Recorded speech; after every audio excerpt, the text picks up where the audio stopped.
Hello, and welcome back to Crit and Crit. I'm Sid, I'm Axion. and we're on an entirely new adventure as we start with Brandon Sanderson's Mistborn: The Final Empire, and we play through the Legend of Zelda: Oracle of Seasons. So, I don't know about you, Axion, but I'm hype. I'm hype. So, to clarify, Brandon Sanderson is probably my favorite living author. Can't say favorite of all time because you're up against Pratchett, and sorry, when you're up against Pratchett, you just lose to the law. And the Mistborn series is my favorite series of his, though not my favorite work. Yep. It was the second or third Sanderson I ever read. What's your favorite? My favorite? Oh, that's a tough question. I can answer it. Go ahead. At least for me. The short story from Arcane Unbound, The Emperor's Soul. Ah, yeah, that's a good one. My first was Elantris. And then I can't remember if I read Mistborn before or after I read his superhero one that I can't remember the name of right now. Reckoners. Reckoners, yeah. The first book in that series. Oh, party time! What's party time? We're talking about Mistborn.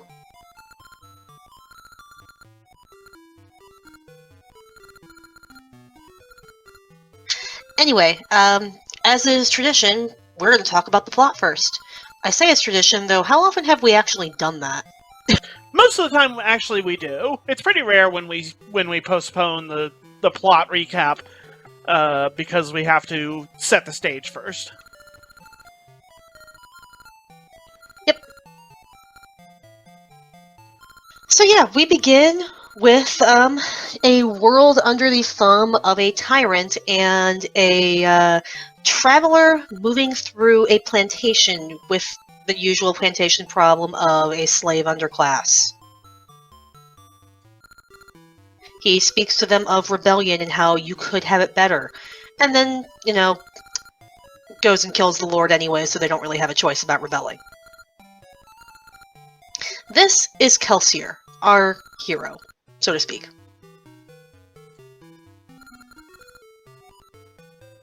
Though not exactly the hero, because we then shift perspectives to somebody else who will be with us more.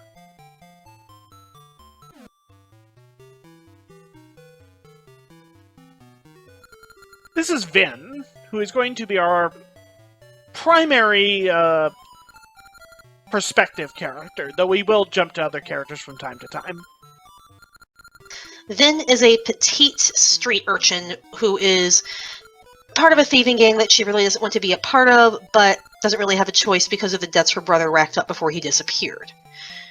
But she's treated relatively well because the crew leader, Cayman, sees her as a good luck charm, which she calls it her luck.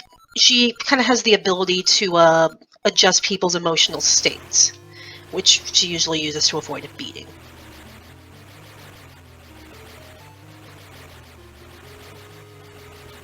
Anyway, they're on a job trying to scam the local government, the ministry, out of a pretty sizable contract. Vin is brought along for this to make sure things go smoothly. What they don't know is that their crew is on Kelsier and Company's radar because of Vin's abilities. Or that they're also on the government's radar because of Vin's abilities, because Cayman is not really subtle about when he tells her to use them. And then they've kind of targeted some of the wrong people and gotten noticed.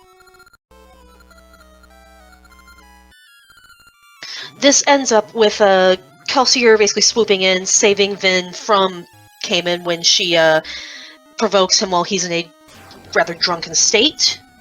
And Cayman gets ousted, new crew leaders instated, and Vin is summarily recruited for Kelsier's team.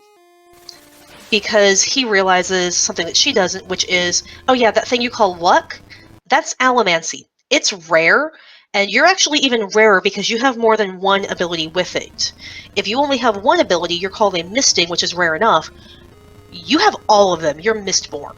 And there's no in between. You are either a regular person with no powers, or you are a misting with one power, or you are a Mistborn who has all the powers. There's no just having 3 or 4. Yep. So yeah, being a Mistborn makes you OP as heck once you get trained up properly. And that's something that Kelsier will set out to do. He promises Vin that he can train her, and she wants to know more about her power, so she goes along for the ride, learning what the job Kelsier has been hired for. The leader of the Ska, which is the name given to the underclass rebellion, has hired Kelsier's thieving crew to help overthrow the Emperor, the Lord Ruler. The Lord Ruler is described as a sliver of infinity. He's alternatively described as either just straight up a god, or a piece of a much larger god who is still an immensely powerful deific force in his own right. The point is, we have a God Emperor situation going on, but he actually has the power to back it up. And he is immortal, he has lived for thousands of years, and he has, as since said, the power to back up his threats and desires. Speaking of that power, so Vin has to actually hide what her abilities are, same as Kelsier and the other Mistings, because Ska aren't supposed to have these abilities. It's supposed to be a hereditary power limited to those in the nobility. So there is supposed to be no interbreeding between the two groups, and half-breeds are ruthlessly hunted down so they can't form a rebellion, which is exactly what's happening. The nobles have all the control, they have all the power, both politically and literally. And there's supposed to be no chance of the underclass having these kind of powers. But, well, things happen. Yeah, like, Vin has never met her father, but her brother pointed him out to her once, and he happens to be the leader of the Obligators. Like one of the most important men in the country. So, corruption is rampant. The Obligators are sort of a priesthood and also notaries. They process legal things, they handle contracts, and they control how the faith of the Lord Ruler's church is operated. So, Vin, a street urchin of the lower class,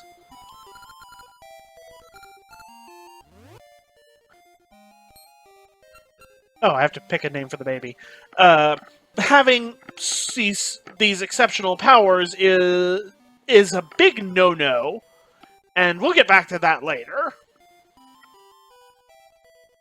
Yep. But yeah, also at this meeting we're introduced to the rest of Kelsier's crew. We have Dachshund, who doesn't have any allomantic abilities, but is an old friend of Kelsier's, very good thief, very good social rogue type. I will not stop referring to things in D&D terms, because that's just the easiest for me to process. Breeze is a soother. He has a natural ability. He's a Misting who can dampen the emotions of people to prioritize the ones he wants them to feel, which makes him very, very good at social manipulation, even when he's not using that ability. We have Clubs, a smoker who has the ability to hide allomantic pulses from the outside. He can mask when they're doing their allomancy. We have Spook, who is Clubs' nephew, who's a little bit younger than Vin. He's a Tin Eye who can enhance his physical senses. Really good scout. Hammond is a Thug, or a Pewter Arm. He has the ability to enhance his physical strength, balance, and just a fighting ability. Am I missing anyone? I think I have Marsh. Yep. Because Marsh isn't really part of the crew. How did I forget Marsh? He's one of my favorites. But he's Kelsier's brother and a seeker misting, so he can locate when somebody is using allomancy unless they're masked by a smoker.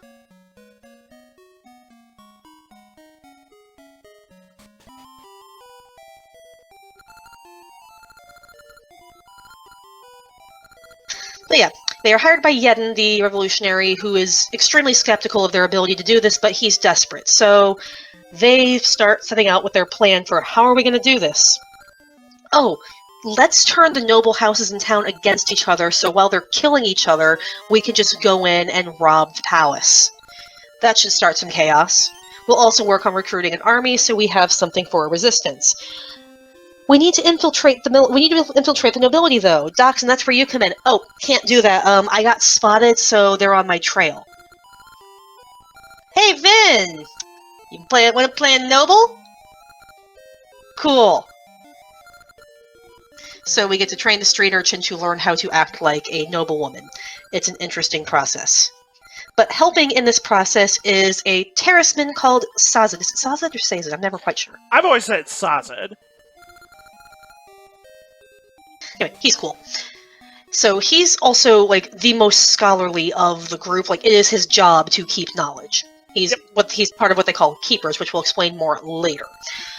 But he's there to help with the rebellion and also to specifically train Vin while they work with their planted nobleman imposter. They don't really explain at first what this means, only that Yedin does not want to know because, hey, you know how you freaked out when you saw we had an imposter? This is like 10 times worse than that. Don't ask. Yep. This is Lord Renew. And Vin will be playing his distant niece, visiting from afar off in the outer provinces. Yep. Lady Villette Renew, who has been sent to the capital of Luthadel to learn a little bit of refinement and stuff.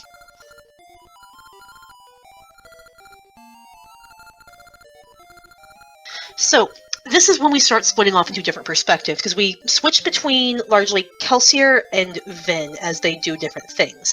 Because Vin is still learning how to be a Mistborn. Kelsier already knows it, and Kelsier has a very clear agenda. And central to this agenda is something he calls the 11th Metal, which he believes has the power to destroy the Lord Ruler once and for all. But Kelsier has another nickname. He's the survivor of Hafshin, which is nominally a death camp. Like, it's just a place you are sent to die and not come back from. That Kelsier escaped. The only one ever to do so. And he says it's not just a place of execution, it's an atium mine. An atium is an allomantic metal with which basically makes you almost invincible in combat, and is basically the foundation of the Empire's economy. Yep. So, that's their plan. We're going to get a hold of this atium. The Lord Ruler distributes atium in extremely limited amounts to the noble houses, as well as the noble houses using it themselves for trade. And through this, the Lord Ruler is able to keep a leash on them. So, Kelsier's plan is to rattle that leash a bit, or a lot, by subverting the access to atium that most of the noble houses have. And his... Kelsier doesn't do anything a bit. This is true. Kelsier is not a fan of moderation. If you're a fan of Girl Genius, Kelsier is not done trying to be subtle.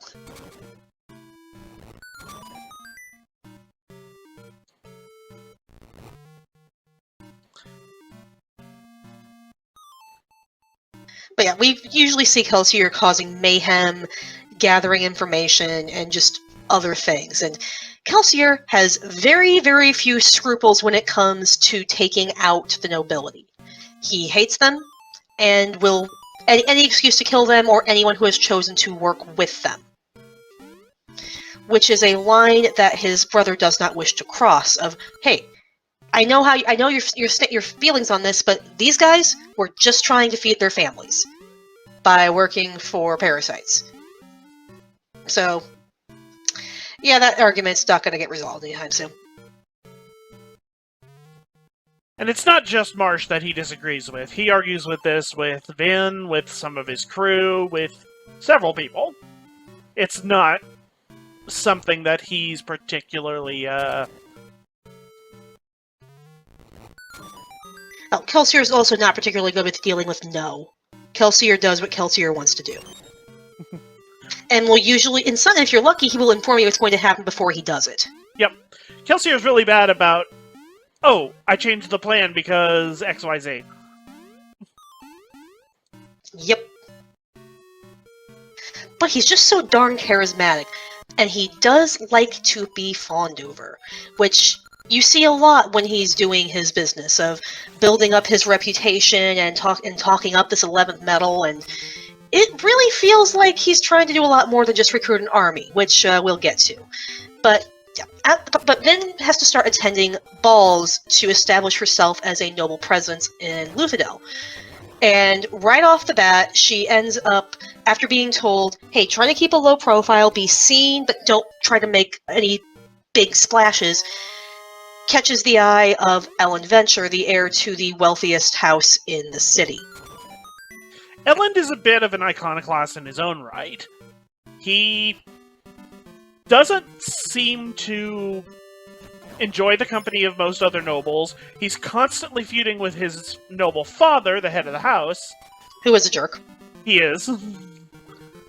And he asks strange questions to Vin in her Valette disguise, and reads strange books about history and philosophy.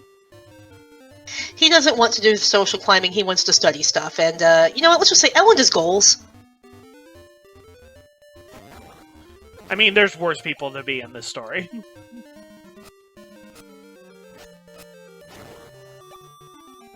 This is so much easier now that I have a sword.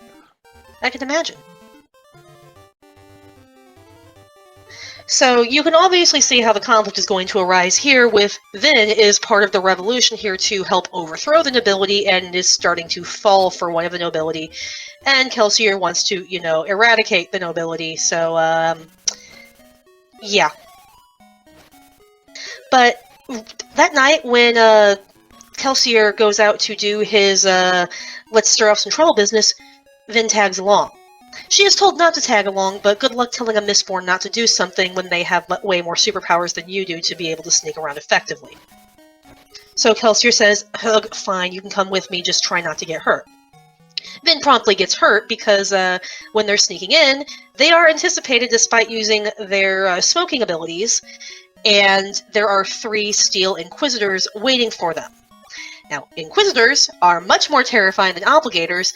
They're described as barely human, with spikes all throughout their bodies in like 11 places, and they are immensely hard to kill. Most notably, their most visible spikes are the 2 that have been driven into their eye sockets so far that the tips poke out the back of their heads. Their faces are also covered in tattoos similar to those that Obligators have, but much more extensive. They are creepy, they are immensely powerful, and nobody knows... And you don't want one on your trail. Yeah. They are immensely good at their jobs, and nobody knows how they work. And one of them in particular has been on Vin's trail for some time because of the aforementioned thieving guild going a little bit above their pay grade. So yeah, a half-breed Mistborn is a high priority to find. So the fact that one is continually on Vin's trail is going to be a problem. Vin barely survives the encounter and is on strict bed rest for quite some time, unable to even do her noble disguise while things continue.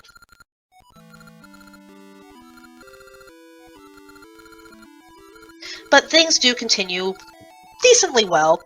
They're eventually able to turn control of the army over to Yedden, because, I mean, he's the one who paid for it. Yedden has gotten a lot more comfortable with working with the thieving crew. Kelsier has done a lot more work in spreading the reputation of both Survivor of Halfshin and the 11th Medal that will kill the Lord Ruler, and recruitment has started to kind of pick up.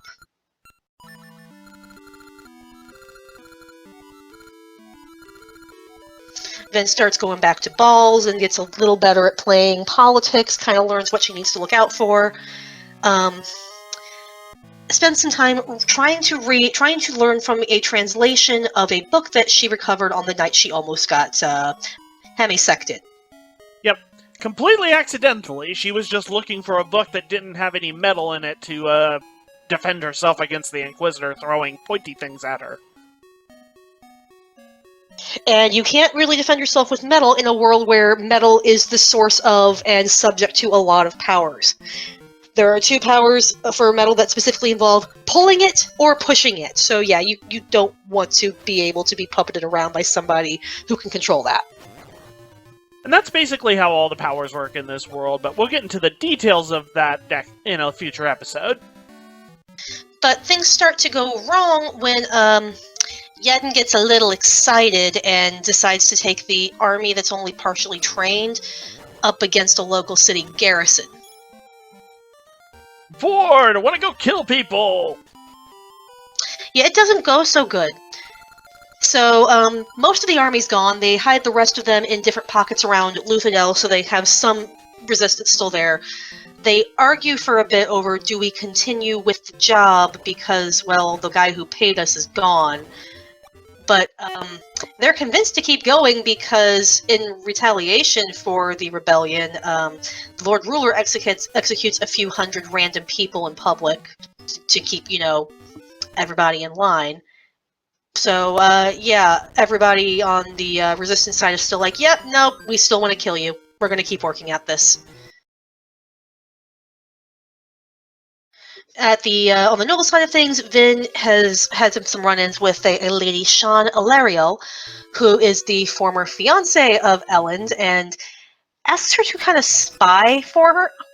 Doesn't really work, because Vin doesn't really care about listening to her. Also, Sean is the most unpleasant person, and is the... Hey, she is not. The Lord Ruler exists, the Inquisitors exist, Honestly, I found Sean much more unsufferable than the Lord Ruler. Just because the Lord Ruler was just apathetic and cruel, Sean was petty. Yeah, but, you can pour wine on her and say, oops, I'm sorry, you're right, I'm such a buffoon. I mean, if she's gonna call you one anyway, you might as well look the part. I mean, that's fair. I'm kind of sad Vin didn't do that now. Vin was specifically told to not make a scene. And Vin more or less follows instructions a little bit better than Kelsier, which is like saying that the Titanic holds water a little better than, solvent boats.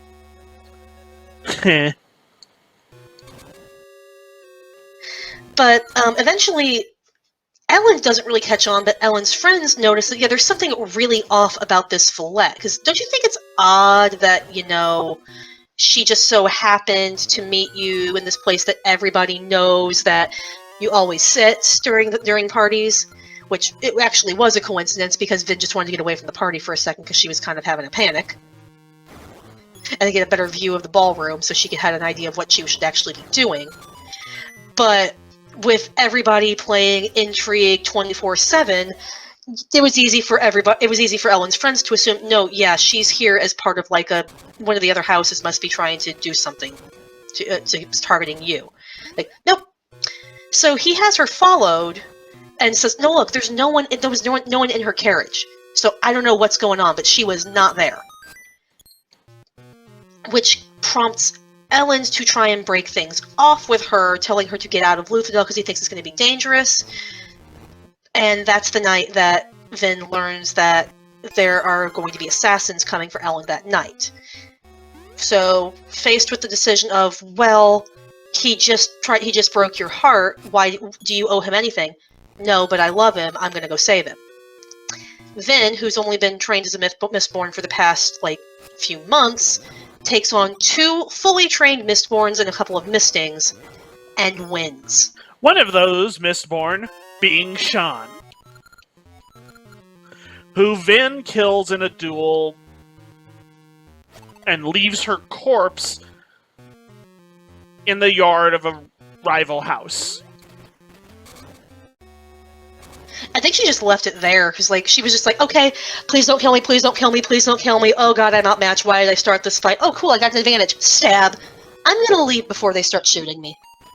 I thought it was a plot point that she dropped the corpse in another house. No, Kelsier did that. Kelsier had killed somebody and dragged it around to kind of kickstart the House War stuff. Right.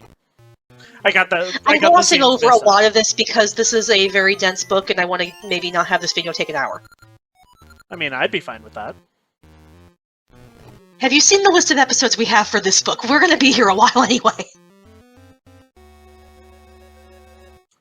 Anyway, things continue to escalate because Marsh has successfully infiltrated the Ministry for them. He's posing as an acolyte obligator, but he thinks that maybe I've been too competent. They've been watching me, and I'm kind of worried that the Inquisitors might be onto me, that maybe our backstory is too flimsy. And when Kelsier and Vin go to meet him, they find a scene out of a snuff film, and a note from Marsh that says that he thinks that he might be suspected. Yep. In response to the death of his brother, Kelsier goes and destroys all of the ATM-producing geodes in the pits of Halfshin, which has effectively kneecapped the economy for the next few centuries. Kelsier mad. Lord Ruler madder.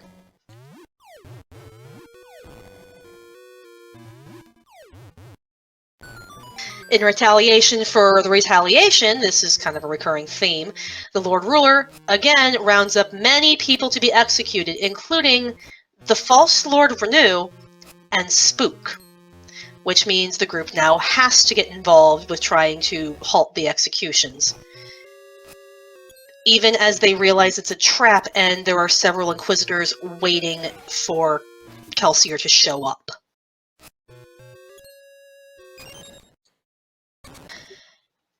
Kelsier actually does pick a fight with the Inquisitor, in public, in full view of everybody, knowing he doesn't have as much of a chance as he would like. The battle is somewhat delayed when Elend charges in because he recognizes Lord Renew and assumes that Vin/Villette has been taken too and wants to save her. Kelsier has to assure him that she's not there before he will leave and get out of the way because Elend is, bless his heart, not much of a fighter. He's a nice boy, but he's not particularly competent. Not at dueling anyway, but yeah. Anyway, Kelsier kills a Steel Inquisitor. Publicly. Then the Lord Ruler shows up. Kelsier does not kill the Lord Ruler. He tries, quite the opposite. Yeah. Whatever he's doing with the 11th Metal, nothing visible seems to happen, and he just basically gets backhanded halfway across the square and dies. And Vin can hardly believe it happened. Except, later that night, someone says that Kelsier showed up to talk to him after his death. Kelsier has started a religious movement and sealed it with his own demise, marking himself now as a martyr. So, to investigate this, they go to the warehouse he's been holding recruitment meetings in and find him speaking with Lord Renew's voice, because that's how they actually impersonated Lord Renew. He was dead, but Lord Renew was a creature called a Khandra, which they described as being one of the mist wraiths. Oh yeah, the mist is a big thing. We should probably talk about that later. Basically grown up, they can form an entire body around a skeletal structure when it's given to them. And Kelsier had hired him not only to impersonate Renew, but to, upon his death, impersonate him and be seen around Luthadel to keep the legend going. Kelsier knew exactly what he was doing. So, with the momentum going from this, the rebellion starts that night. Vin says screw this and marches straight into the Palace of Credicshaw to go take on the Lord Ruler. She is promptly captured. But she is not promptly killed, hey puppy, because of political infighting. As we mentioned, Vin's father is a highly ranked official, and the Inquisitors had been looking for her for quite some time because they wanted to oust him and take control of the church. I was about to say, it solidified their position as controlling the entirety of the Lord Ruler's faith, instead of just being his enforcers. Yep, so because they keep Vin alive long enough to have a chat with the Lord Ruler and her father, Tavidian, that's enough time for them also to bring in a captive, Sazed, who is a Farukamist, which we'll talk about later, which means he can store up strength, and among other attributes, to be used in a time of need, which he does to break Vin out of her cage. Then Ellen shows up and is basically, he's happy to see that Vin's okay, and is told to leave because he needs to go get the ATM from the Treasury so they can actually keep control of the city now that everything is literally on fire as the Ska rebel outside. Vin confronts the Lord Ruler, figures out how to use the 11th metal, and is surprised to learn that it doesn't actually give her any special powers. It just shows her who the Lord Ruler used to be, and then she realizes, as she thinks about the logbook that they translated, you're not the guy who wrote the logbook. You're the really bitter jerk assistant who spent the entire time complaining about him and was complaining that the Terrace people were not the ones to fulfill the prophecy. You killed him and took his place. And then you made sure to basically enslave all of the Terrace people so no one could figure out who you were. Yep. And because of that, she knows, oh, those bracelets you're wearing, those must be storing something pretty important to you. And she rips them off his arms, taking away all of the stored youth he has, and he just withers to death before her, Yep. basically. He runs out of time, literally. I mean, there are other herbs you can use, but... Boo. So, My yeah. pun was bad enough. And as he dies, the Lord Ruler is terrified, not of dying, but you have no idea what I do for this world. Not did. Currently do. So... Hey, look, it's your friends. Yeah, I know, I hate these guys. Vin's a little worried, but thankfully she does have help with her to get back out, because when it looks like she's about to be outnumbered, and the Inquisitor's about to be called in, one turns on the others, and she recognizes, holy crap, that's Marsh. Marsh was being watched by the Inquisitors because they wanted to recruit him, but he didn't have the chance to send word to Kelsier that he was alive until after Kelsier had made his move. He thought he'd have more time because he was being watched very closely that first day. Stupid ballmasters.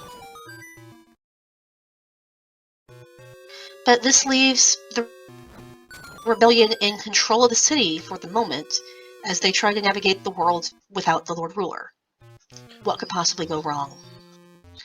But Vin and Ellen do end up together, which is nice. Because both of them, quite frankly, need a hug, good lord. This is an extremely truncated recollection of the story. There is so much that goes on. Yep. But I believe that'll be a wrap for this, for the summary. We'll continue this next time, as we take on the first boss of Oracle of Seasons. Bye!